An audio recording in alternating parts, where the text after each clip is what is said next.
السلام عليكم. لا تنسوا الاعجاب بالفيديو والاشتراك في القناة تشجيعا لنا لنستمر بنشر المزيد إن شاء الله.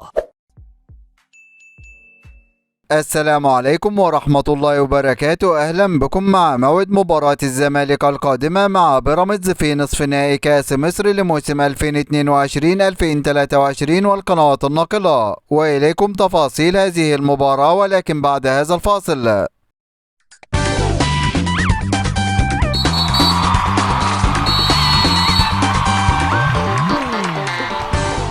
بعد هزيمة فريق الزمالك من فريق زد في المباراة السابقة بنتيجة هدفين مقابل هدف في المباراة التي جمعت بينهم في إطار مواجهة الجولة السادسة من بطولة الدوري المصري الممتاز، وسجل هدف الزمالك في هذه المباراة عن طريق اللاعب سيف الدين الجزيري، ليتوقف رصيد الزمالك بعد هذه الهزيمة عند النقطة الثامنة محتليا بها المركز السادس في جدول ترتيب الدوري المصري الممتاز، ويستعد فريق الزمالك لمواجهة فريق بيراميدز في المباراة القادمة، وذلك في إطار مواجهة مباراة الدور نصف النهائي من بطولة كأس مصر لموسم 2022-2023. وقد تأهل فريق الزمالك إلى الدور نصف النهائي بعد فوزه على فريق المقاولون العرب في الدور ربع النهائي بنتيجة 6 أهداف مقابل هدف، بينما تأهل فريق بيراميدز إلى الدور نصف النهائي بعد فوزه على فريق البنك الأهلي في الدور ربع النهائي بنتيجة 3 أهداف مقابل لا شيء. وسوف تنطلق هذه المباراة يوم الأربعاء الموافق 8 نوفمبر 2023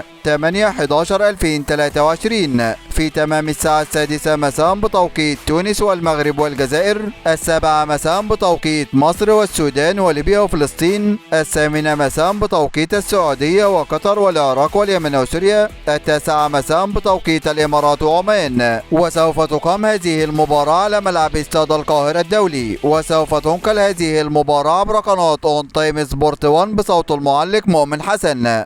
هذا كل ما لدينا عن موعد المباراة، وانتظرونا في موعد مباريات قادمة بإذن الله تعالى، ولا تنسوا دعم الفيديو بلايك والاشتراك في القناة وتوقع نتيجة المباراة في التعليقات أسفل الفيديو. دمتم في أمان الله، والسلام عليكم ورحمة الله وبركاته.